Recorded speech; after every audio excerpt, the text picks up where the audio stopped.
Herkese merhaba, kanalıma hoş geldiniz. Bu videomda sizlere çok güzel bir saç bandı tarifi paylaşacağım. Bunu saç bandı olarak da kullanabilirsiniz ya da bağcık kısımlarını yapmazsınız, büyük bir şal olarak da hazırlayabilirsiniz. Ya da bunu bu son dönemlerde çok trend oldu. Bele de bağlıyorlar. Bele bağlamak için bir tık daha uzun yapabilirsiniz. Ben saç bandı olarak o boyutlarda anlattım. Ama bir sıra daha fazla yaptığınız zaman bunu belinize de rahatlıkla bağlayabilirsiniz. Hatta çok büyük istemezseniz bu bile bele bağlanabilir. Bunu da belirtmek istiyorum. Ne kadar ip kullandığımı, örgümüzün ölçülerini, yapım aşamasını adım adım hiçbir detay atlamadan sizlerle paylaşmaya çalıştım ki örgüye yeni başlayanlar da bunu çok rahatlıkla yapabilsinler diye. Detaylı tarifimize geçmeden önce de sizlerden küçük de bir ricada bulunmak istiyorum. Kanalımıza ücretsiz abone olabilir, videoyu beğenir ve yorumlarınızı eksik etmezseniz gerçekten çok mutlu olurum. Tarifimize geçelim. İplerimi nereden aldığımı videonun açıklama kısmına ekleyeceğim. Sizler de oradan güvenli siparişlerinizi oluşturabilirsiniz. Kullandığım ipin dokusu bakın yakından bu şekilde. 100 gram 240 metre olan bir iplik kullanıyorum. Tığ numaram da 4 milim. Sizler farklı ipler kullanırsanız mutlaka kullanacağınız ipin inceliğine, kalınlığına göre ve örmenizin sıkılığına ve gevşekliğine göre kendi tığ numaranızı belirleyebilirsiniz. İşe ilk olarak sihirli halka ile başlangıç yapıyoruz. Aramızda yeni başlayanlar varsa sihirli halka nasıl yapılır? Daha önceden çok detaylı bir video paylaşmıştım. O videonun linkini aşağı açıklama kısmına eklerim. Oradan bakabilirsiniz. Sihirli halkayı oluştururken burada bir tane zincir çekiyoruz. Şimdi bu bir zinciri 2, 3, 4, 5, 6'ya tamamlıyorum. Tığıma doluyorum. Halkamızın içerisine batarak ilmek çıkarttık. Birazcık da ben böyle ilmekleri uzatarak örüyorum. 3 ilmek var, doluyorum. İlkini tek örüyorum. Tekrar doladım ikisini birlikte. Tekrar doladım. İkisini birlikte örerek burada üçlü trabzan hazırlıyorum. Ben üçlü trabzanları bu şekilde yapıyorum. Ama eliniz sıkıysa iki kere dolayarak da üçlü trabzanınızı örebilirsiniz. Şimdi 4 zincir. 1, 2, 3, 4 zincir. Tığıma yine bir kez doluyorum ve üçlü trabzan öreceğim. Halkamın içerisine batıp ilmeğimi çıkardım. Bakın yine 3 ilmek var. Doluyorum. İlkini tek, tekrar doladım. İkisini birlikte. Tekrar doladım, ikisini birlikte örerek üçlü trabzanımı ördüm. Şimdi 2 zincir tekrar tığıma dolayarak halkamın içerisine bir tane üçlü trabzan örüyorum. 2 2 çekiyorum en sonuncusunu. İlkini tek, ikisini birlikte örüyoruz. Sonra tekrar 4 zincir, 3 4 tığıma bir defa doladım. Halkamın içerisine batıp ilmeğimi yeteri kadar uzattım. İlkini tek, ikisini birlikte örüyorum. Son 2 zincir tekrar doladım. Halkama batıp son üçlü trabzanımı örüyorum. Şimdi burada durup ne yaptığımıza bir bakalım. Şimdi 6 zincirle başladık. 6 zincirin ilk 4 zinciri üçlü trabzanı verecek bize.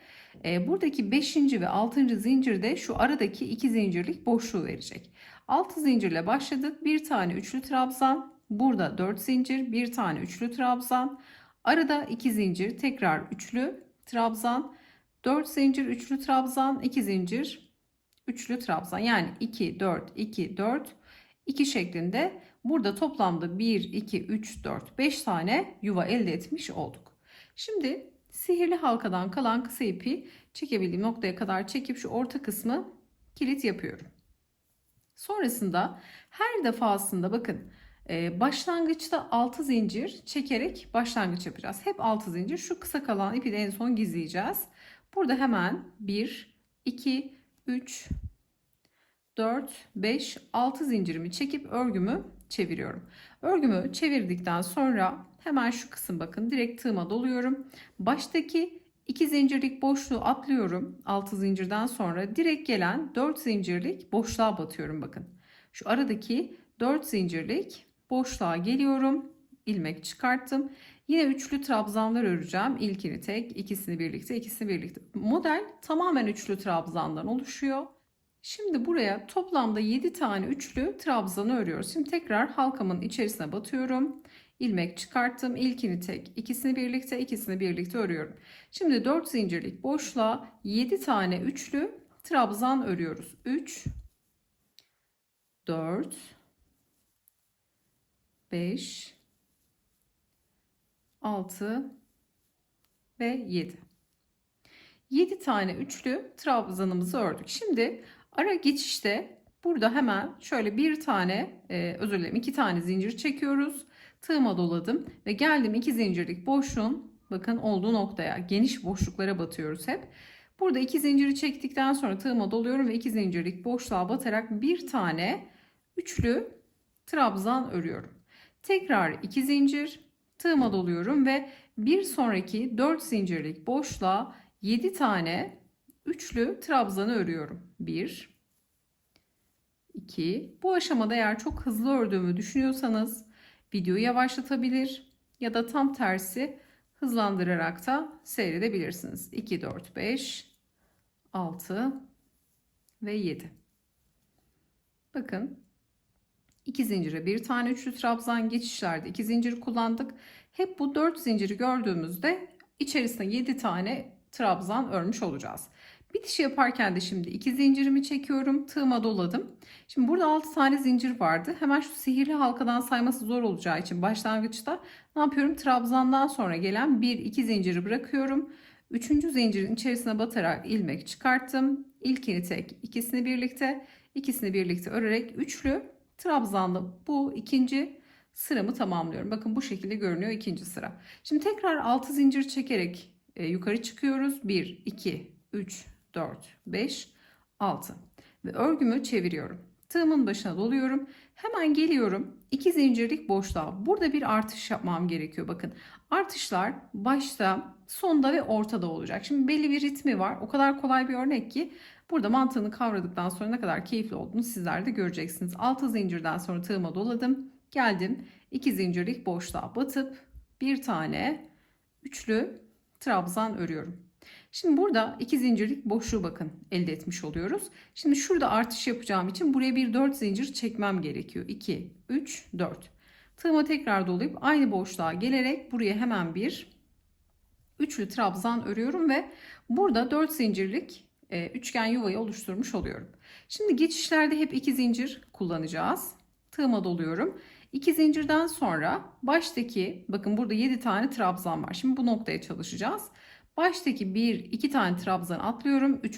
trabzana batıp üçlü trabzan örüyorum. Tığıma doluyorum. Bir sonraki boşluğa gelip ikinci trabzan, tığıma doluyorum. Bir sonrakine üçlü trabzanı örüyorum. Bakın desen yavaş yavaş ortaya çıkmaya başlıyor.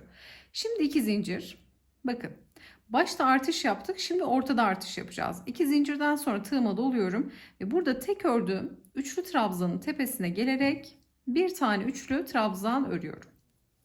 Şimdi bu noktada 4 tane zincir çekeceğim. 1 2 3 4. Hemen üçgen yuvayı oluşturacağız artış kısmını. Bir sağında bir solunda artış yapıyoruz orta kısım, orta göbekte. 4 zincirden sonra tekrar aynı trabzanın tepesine gelip bir üçlü trabzan daha örüp birinci 4 zincirlik üçgen yuvayı hazırlıyorum. Şimdi ortadaki, yani aslında şurayı tekrar ediyoruz bakın. Şimdi 2 zincir, tığıma doluyorum ve aynı boşluğa gelip bir üçlü trabzan daha örüyorum. Şimdi ikinci 4 zincirlik yuvayı oluşturacağız. 1, 2, 3, 4.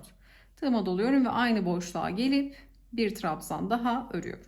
Bakın orta artışlarımız da bu şekilde olacak. Sağında ve solunda böyle 4 zincirlik üçgen boşluğumuz olacak. Bir de direkt noktasını yapacağımız, yani şu tek trabzanı öreceğimiz 2 zincirlik boşluğumuz mutlaka olması gerekiyor. Yani 1, 2, 3 tane yuva yapmış oluyoruz ve 2, 4 tane de trabzan ayağı oluyor bir trabzanın üzerinde. Burası önemli.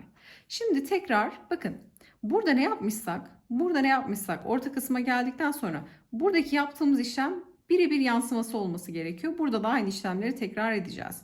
Şimdi 2 zincir, tığıma doluyorum ve 7 tane trabzan var. Bunun 1-2 tanesini atlıyorum. Üçüncüye hemen trabzanımı örüyorum. Doladım. Bir sonrakine ikinci trabzan, doladım. Bir sonrakine üçüncü üçlü trabzanımı örmüş oluyorum. Şimdi burada 2 zincir çekiyorum. Tığıma doluyorum. Sondaki yine 2 trabzanı geçip şurada 6 zincirlik bir boşluğumuz vardı bakın. Hemen bu boşluğa gelip bir tane üçlü trabzan. Şimdi buradan artış yapacağız. Başlangıçta nasıl artış yapmışsak bitişte de aynı artışı uygulamak gerekiyor. Şimdi 3 4 zincir çektik. Aynı yuvaya gelip bir üçlü trabzan daha örüyoruz. Bakın Baştaki artışı yaptık, sondaki artışı yaptık. Şu sondaki 2 zincirlik boşluğu elde edeceğiz şimdi. 2 zincir çekiyorum. Ve burada hemen şu dipten sayıyorum bakın. Şu kısımda 1, 2, 3, 4. zincirin içerisine batıyorum. İlmeğimi de uzattım. İlkini tek, ikisini birlikte örerek kenar kısmını bitirmiş oldum. Kenarda da bu dipten sayacağız. Çünkü artık şuradaki zincire burada trabzan çalıştığımız için buradan saymak bizi yanıltır. Mutlaka şuradan 1, 2, 3, dördüncüye trabzanımızı örerek bitiriyoruz. Bakın 2 zincir ve üçlü trabzanla bitişimizi yaptık. Bitiş ve başlangıç artışlarımızı bu şekilde oluşturmuş olduk. Şöyle hatta özellikle göstermek istiyorum. Çünkü bütün zemin temel bu. Burada yanlış yaparsanız mutlaka örgü bozuk olur. Buna dikkat ederek bakın sıramızı başta artırdık, ortada artırdık, sonda artırdık. Şimdi örgü devam edecek. Yine 6 zincir bakın. Hep aynı zincir sayısıyla dönüş yapıyoruz. 2, 3, 4, 5, 6. Ve örgümüzü çevirdik. Şimdi burada artış yaptığımız sırada 2 zincire hiç dokunmuyoruz. Aynı baştaki gibi. Tığıma doluyorum. Hemen direkt 4 zincire geliyorum. Bakın 2 zincire hiç dokunmuyorum. 4 zincire gelip buraya 7 tane üçlü trabzanımı örüyorum. Ve 7. Bakın 2, 4, 6, 7 tane üçlü trabzan grubunu ördük. Şimdi geçişte hep 2 zincir demiştik. 2 zincirimizi çekiyoruz. Şimdi örneğimize baktığımız zaman burada 7 trabzan vardı. 3'e düştü. Şimdi 3 tane trabzan da 1'e düşmüş olacak. 2 zincirden sonra tığıma doluyorum. Burada 3 tane görünen trabzanın birincisini atlıyorum. İkincisini tepesine batarak bir tane üçlü trabzan örüyorum. Sonra tekrar 2 zincir tığıma doluyorum ve gelen noktaya bakıyorum bakın. Burada 2 zincirlere dokunmuyoruz. 4 zinciri gördüğümde içerisine 7 tane trabzan çalışmam gerekiyor. 4 zincire geldim. Hemen buraya 7 tane üçlü trabzanımı örüyorum. 2 3 4 5 6 ve 7. 7 tane trabzanı ördüm. Şimdi bakın şu orta kısmı tekrar ediyoruz aslında. 7 trabzan, 1 tane trabzan ördük. Geçişlerde 2 zincir, aynı işlemleri bu noktada artırmış oluyoruz. Şimdi 2 zincir tığıma doluyorum. 2 zincire geliyorum. Tam orta nokta burası. Buraya bir tane üçlü trabzan ördüm. Tekrar 2 zincir tığıma doladım ve 4 zincirlik boşluk beni karşılıyor ve buraya hemen 7 tane üçlü trabzan örüyorum. 1 2 3 4 5 6 ve 7. 7 tane üçlü trabzanı ördük bakın. Orta artışı yapmış olduk. Şimdi geçişte yine 2 zincir. Şimdi diğer tarafta yaptığım işlemi bu tarafta da aynen tekrar etmiş oluyorum. Şimdi 3 tane trabzan var. Birincisine atlıyorum, ikincisine batıp bir tane trabzan örüyorum. Tekrar 2 zincir ve hemen bakın 2 zincirlere hiç dokunmuyorum. Sadece 2 zincire nerede dokunuyoruz? Artırma yaptığımız bitiş ve başlangıçta, bir de orta kısımda bakın. Bu şekilde. Onun dışında 2 zincirlere hiç dokunmuyoruz. 2 zincirden sonra gelen bakın 4 zincirlik boşluğa batıyorum ve yine buraya 7 tane üçlü trabzan grubunu örüyorum. 2 3 4 5 6 ve 7. 7 tane trabzan ördükten sonra tekrar 2 zincir tığıma doluyorum. Şimdi bakın şurada 6 zincirimiz vardı. Burada hemen şuradan sayacağım. Trabzandan sonra gelen zincirin 1 2 tanesini atlıyorum. Üçüncüye batıyorum ve burada hemen üçlü trabzan grubunu örerek sıramı bitiriyorum. Buraya kadar örgü bilenler birlikte örmüşsek eğer çok rahatlıkla bundan sonrasında yapacaklardır. Ama ben devam edeceğim bilmeyenler için. Şimdi bakın yine 6 zincirle dönüş yapıyoruz. 2, 3, 4, 5, 6 örgümüzü çevirdik. Çevirdikten sonra bakın önümüzde 7 tane trabzan görünüyorsa demek ki şuradaki 2 zincirde artış yapmam gerekiyor. Çünkü artışı tamamlamışım bakın. 6 zincirden sonra 2 zincire geliyorum. Hemen buraya bir tane üçlü trabzan. 2 zincirlik yuvayı oluşturdum. Şimdi 4 zincirlik artış noktasını oluşturacağım. 1, 2, 3, 4. Tığıma doluyorum. Aynı boşluğa gelip bir üçlü trabzan daha örüyorum. Sonra geçişte yine hep 2 zincir kullanıyoruz. 2 zincir. Şimdi 7 tane trabzan var. Bunun baştaki 1-2 tanesini atlıyorum. Üçüncüsüne batarak yan yana 3 tane üçlü trabzan grubunu örüyorum. 2 ve 3. Geçişte yine 2 zincir. Tığıma doluyorum. Şimdi burası önemli bakın. Burada ne yapıyoruz? 7 trabzandı. 3'e düştü. Şöyle birazcık yaklaştıracağım. 7, 3, 1. Şimdi bu 1'e düştüğü zaman yeni bir üçgen yuva oluşturacağız ki yani şu artışı yapacağız. 4 zincirlik bir yuva oluşturacağız ki buradan yeni bir yaprak çıkmış olsun. Yaprak deseni, üçgen deseni çıkmış olsun. 2 zincirden sonra hemen tığıma doluyorum. Geldim burada bakın üçlü trabzan, 3 tane trabzan üzerine ördüm. Tek trabzanın hemen tepesine batıyorum. Bir tane üçlü trabzan. Şimdi buraya 4 zincir. 1, 2, 3, 4. Tığıma doluyorum ve geliyorum hemen bunun tekrar aynı boşluğuna bir üçlü trabzan daha örerek bakın 4 zincirlik yuvayı oluşturmuş oluyorum yeni desen için. Şimdi burada desen kapanıyor, desen açılıyor. Desen kapanıyor, desen açılıyor. Şurada da rahatlıkla görebilirsiniz bakın. Burada deseni kapattık, 1'e düştü. Yeni bir üçgen oluşturduk. Tekrar 7 trabzan, 3 trabzan, 1 trabzan. Yeniden üçgen oluşuyor ve bu şekilde ritmik devam ediyor. Bakın kenarlar hep aynı. Sadece burada başta, sonda ve ortada bir artış var. Ortadaki artışları da görüyorsunuz. Sağlı sollu artmış oluyor orta kısımda. Şimdi geldik yine geçiş için 2 zincir tığıma doluyorum ve beni 7 trabzan karşılıyor. Bunun 1-2 tanesini atlıyorum. Üçüncüsüne batarak yan yana şimdi 3 tane üçlü trabzanı örüyorum. 2 zincir tığıma doladım. Bu ortada duran tekli bakın trabzan var burada. Bir tane duran trabzan var. 2 zincirden sonra hemen tepesine batıyorum.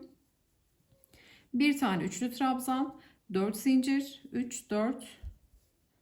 Hemen aynı boşluğa bir tane üçlü trabzan, 4 zincirden sonra 2 zincir, aynı boşluğa bir trabzan daha, 2 zincirden sonra 4 zincir, 3, 4 ve aynı boşluğa burada 4. trabzanı örmüş oluyoruz. Bakın 4 trabzan ayağı var, 2, 4, 3 tane de boşluk var.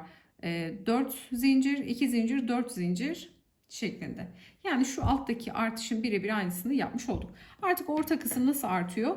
Bunu net görmüş olduk. Şimdi buradaki yaptığım işlemleri buradaki tarafta da aynen tekrar ediyor olacağım. Hemen şöyle geniş açıyı alalım. Şimdi yine 2 zincir, 7 trabzan geliyor. 1-2 tanesini atlıyorum üçüncüye. Hemen yan yana 3 tane üçlü trabzan örüyorum. Tekrar 2 zincir. Şimdi bakın 7 trabzan, 3 trabzan, 1 trabzan. Hemen bu 1 trabzan üzerine yeni bir üçgen yuva oluşturuyorum. Trabzanı ördüm. 1, 2, 3, 4 zincir ve aynı boşluğa gelerek bir üçlü trabzan grubu daha örüyorum. Yine geçişte hep 2 zincir, 1-2 tane atlıyorum. 7 trabzanın üçüncüsüne batarak yan yana 3 tane üçlü trabzan grubunu örüyoruz. Sonra 1-2 zincir. Şimdi bakın başta ne yapmıştım? Artış yapmıştım. Burada da artış yaparak bitiriyorum. 2 zincirden sonra hemen geliyorum bu 6 zincirlik geniş boşluğa. Hemen bir üçlü trabzan. 1, 2, 3, 4 zincir. Aynı yuvaya tekrar bir üçlü trabzan daha. Şimdi 2 zinciri mutlaka çekiyorum. Tığıma doladım ve hemen şuradan sayıyorum. Çünkü burayı bakın ördüm.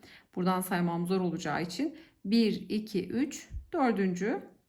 zincire battım ve bir üçlü trabzanla bakın direk noktasını oluşturarak örgümü bitirmiş oldum. Başta ve sonda bakın artışlarımızı oluşturduk.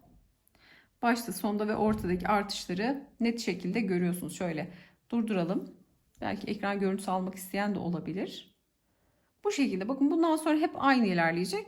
Burada dönüş yapıp buraya 7 trabzan ördükten sonra üçlü trabzanı teke düşüreceğiz. Hep geçişlerde bir zincir.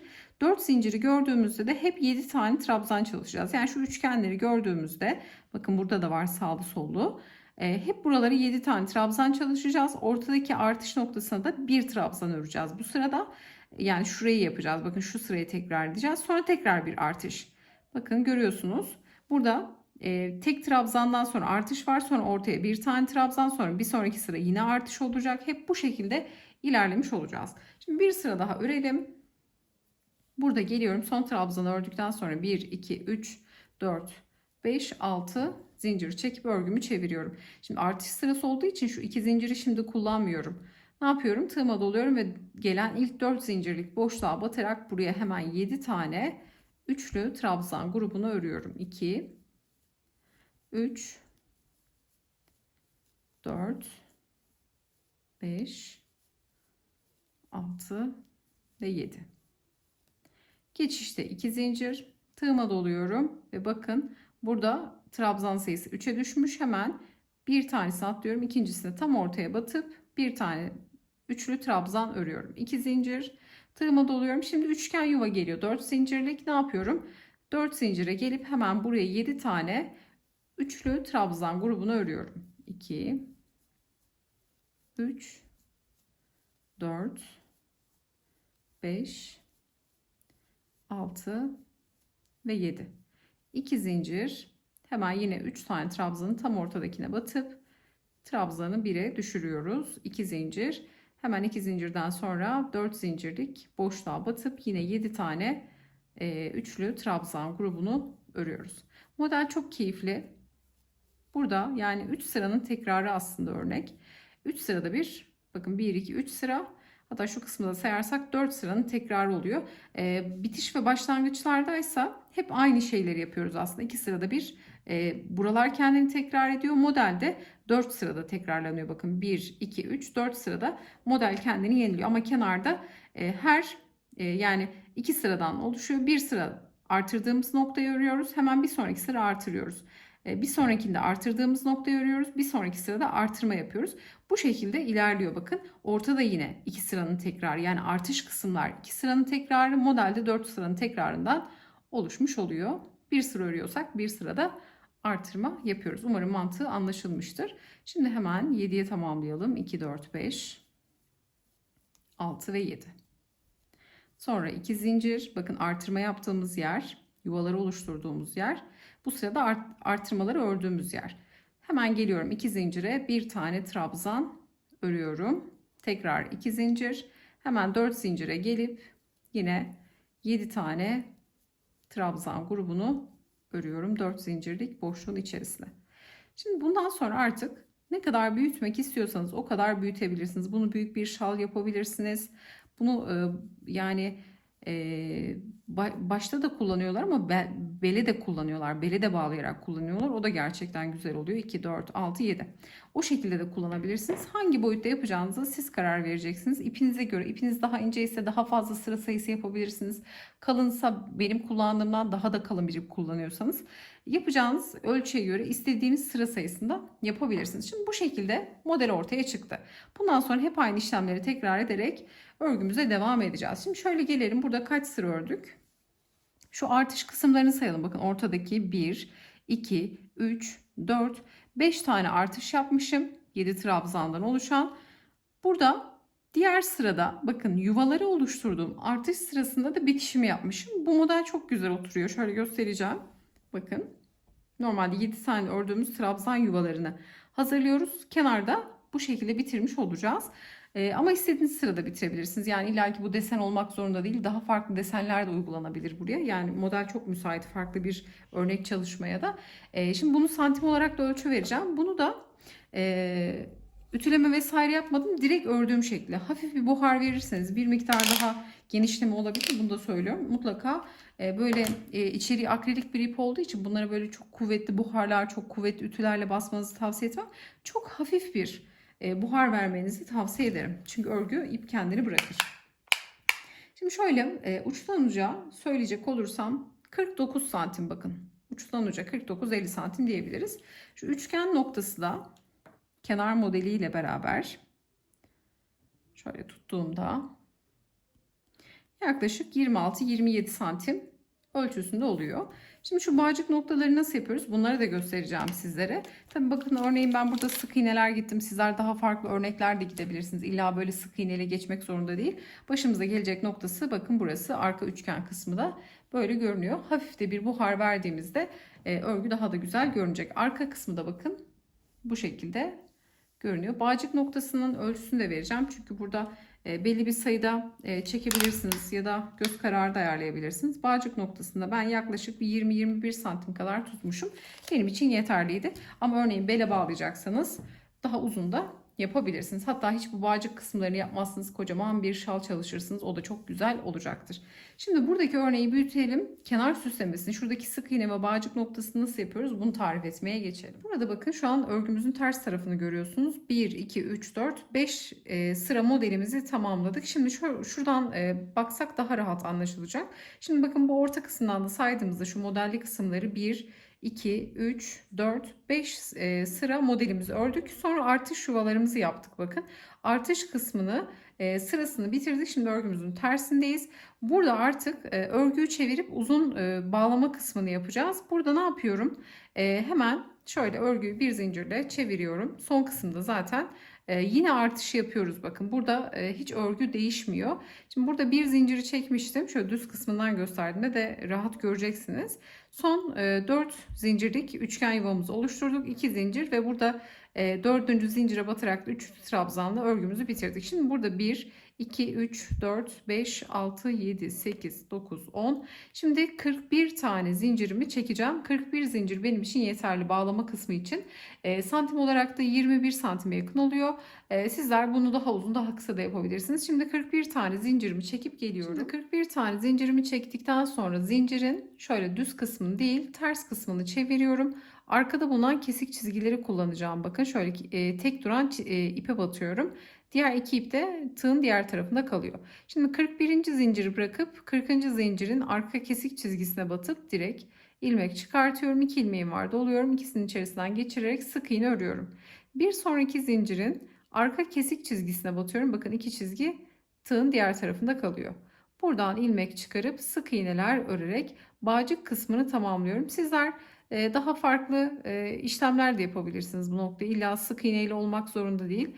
Bunu kaydırma da yapabilirsiniz ama ben sık iğneyle geçmek istedim. Sadece sık iğne ördüm. İsterseniz kaydırma yapabilirsiniz. Sadece zincirle bırakabilirsiniz. Nasıl istiyorsanız. Ama sık iğne gayet güzel oluyor. Şimdi son noktaya kadar gelelim. Şimdi son zincire de battım. Bakın örgümün düz tarafından devam edeceğim. Yani şu ördüğümüz ters sıraydı. Bakın. Şurada 7 tane olan trabzanın düzü örgümüzün düz tarafı. Şimdi buradan sıramızı bitirdik. Normal örgümüze devam eder gibi devam edeceğiz. Şimdi son zincire de battıktan sonra burada bakın son zincire sık iğne ördükten sonra şu kısmı da göstermek istiyorum. Bakın sık iğnelerin olduğu noktaların tepeleri böyle başak başak, örgümüzü çevirdiğimizde o zincirli olan kısımda yine başak başak görünüyor. Yani iki tarafta aynı şekilde görünüyor. Şimdi burada bakın örgümüzün düz tarafındayız. Yani şu 7 tane trabzanın düzü bizim örgümüzün düz tarafını veriyor bize.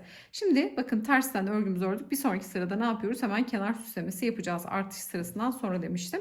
Şimdi geliyorum buradaki son zincire de sık iğne ördükten sonra normal şöyle tuttuğum zaman bakın buradan devam etmem gerekiyor ama şöyle bir tane kıvırıyoruz. Bakın bu kıvırma yani hiçbir farklılık göstermeyecek. Yani burada bir görüntü bozukluğu olmayacak. Bunu da özellikle söylemek istiyorum. Sık iğne ördükten sonra direkt tığıma doluyorum. 2 zincire hiç dokunmadan 4 zincirlik boşluğa geliyorum. Önce 5 tane üçlü trabzan örüyorum. 1 2 3 4 5 tane trabzanı ördüm. Sonra bu kısımda şöyle bir tane zincir çekiyorum ve son ördüğüm bakın bir zincirden sonra son ördüğüm trabzanın ön kanadı ve gövdesindeki şu çizgiye batıp buraya bir tane sık iğne örüyorum. Böyle minicik bir tomurcuk yaptım. Tığıma tekrar doluyorum ve aynı boşluğun içerisine gelerek kalan 5 tane üçlü trabzan grubunu örüyorum. Ve bu şekilde kenar süslemesini yapmış oluyorum. 4 ve 5. Hemen şöyle durup göstereceğim. Bakın bu şekilde ben şöyle bir sivrilik istedim. Bunu istemezseniz daha oval bir görüntü olsun isterseniz buradaki noktayı yapmazsınız. Buraya 5-5-10 tane trabzan ördüm. Sizler 11 ya da 12 tane de yapabilirsiniz. Buradaki yine sayıyla da oynayabilirsiniz. Şimdi geliyorum. Burada 3 tane trabzan var. Bakın ne yapıyorduk? İkincisine trabzan örüyorduk. Şimdi burada sık iğne ile tutturacağız. 3 tane trabzanın birincisini atladım. İkincisine direkt batıp sık iğne ördüm. Bakın bu şekilde görünüyor. Şimdi tığıma direkt doluyorum ve gelen 4 zincirlik boşluğa hemen 5 tane üçlü trabzan örüyorum. 2, 3, 4, 5. 5 tane yani 10 tane yapıyoruz toplamda. Bu fazla gelirse bunu 4'e de düşürebilirsiniz. 2, 4, 5. Bir tane zincir çekiyorum ve trabzanın son ördüğüm trabzanın ön kanadı gövdesindeki çizgiye batıyorum. İlmek çıkarıp sık iğne örerek burada minicik bir tomurcuk oluşturuyorum. Tekrar tığıma dolayarak aynı boşluğa 5 tane üçlü trabzan grubunu örerek kenar süsünü tamamlamış oluyorum. Örgüyle çok güzel bir bütünlük sağlıyor. Dediğim gibi daha farklı modellerde uygulayabilirsiniz. Yine 3 tane trabzanın birincisine atlıyorum. İkincisine direkt batıp sık iğne şeklinde, bakın şuradaki üçgen yuvalara şimdi kenar süslerini yaparak ilerleyeceğiz. Kenar süslemeleri yapacağız. Şurada bir farklılık var. Hemen buradaki farklılığı sizlere gösterelim. Bakın bu sivri ucun olduğu noktaya geldim. Şimdi buradaki ilk 4 zincirlik noktaya 5 tane trabzan örüp bir zincirle hemen minik tomurcuğumuzu oluşturuyoruz. Şimdi bu 4 zincirlik boşluğun içerisinde normalde 5 tane örüyorduk tomurcuktan sonra. Şimdi 3 tane öreceğiz. 1, 3 tane üçlü trabzan örüyoruz. 2, 3.